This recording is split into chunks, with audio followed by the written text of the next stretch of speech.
Assalamualaikum warahmatullahi wabarakatuh. Oke, perhatikan semuanya. Nah, kita masuk ke dua syarat diterimanya ibadah. Jadi siapa yang ingin ibadahnya diterima oleh Allah Subhanahu wa taala harus memenuhi dua syarat ini. Yang pertama apa?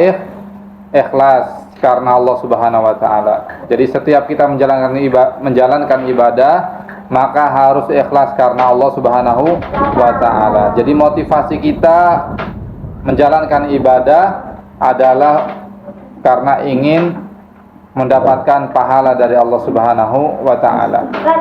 Ya. Bukan menginginkan hal-hal yang lain. Misalkan pengen dilihat oleh orang, pengen dipuji oleh orang. Nah, ini tidak boleh. Ya. Jadi ibadah itu harus murni untuk siapa? Allah Subhanahu wa taala. Ya, ini yang pertama, syarat ibadah yaitu ikhlas, ya. Ditujukan hanya kepada Allah Subhanahu wa taala. Dalilnya surat apa? Al-Bayyinah ayat 5. Kata Allah, "Wa ma umiru illa liya'budullaha mukhlishina lahuddin." Dan tidaklah mereka diperintahkan melainkan supaya mereka beribadah hanya kepada Allah Subhanahu wa taala dengan ikhlas mentaatinya. Ya. Terus yang kedua, apa syaratnya? Mutaba'ah. Apa itu mutaba'ah? Mutaba'ah apa?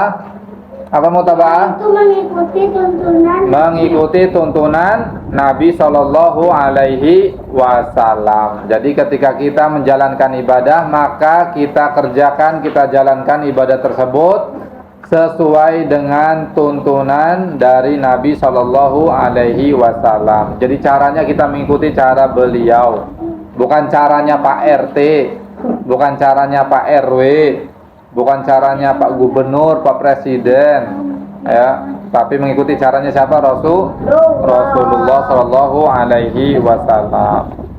Nah, dalilnya tuh, man ahdatsa fi amrina hadza ma laisa minhu fahuwa raddun. Siapa yang melakukan suatu perkara ya di dalam agama yang itu tidak ada contohnya dari Nabi Shallallahu Alaihi Wasallam, maka ya perbuatan tersebut tertolak. Jadi kalau ada seseorang melakukan sesuatu ya dan dia menganggap itu bagian dari Islam, menganggap itu suatu ibadah, padahal tidak ada contohnya dari Nabi, maka hal itu tertolak, tidak diterima oleh Allah Subhanahu wa taala. Karena Allah hanya akan menerima ibadah yang dikerjakan sesuai dengan utusannya, sesuai dengan tuntunan yang telah dicontohkan, diteladankan oleh utusannya, yaitu siapa? Rasulullah Muhammad sallallahu alaihi wasallam.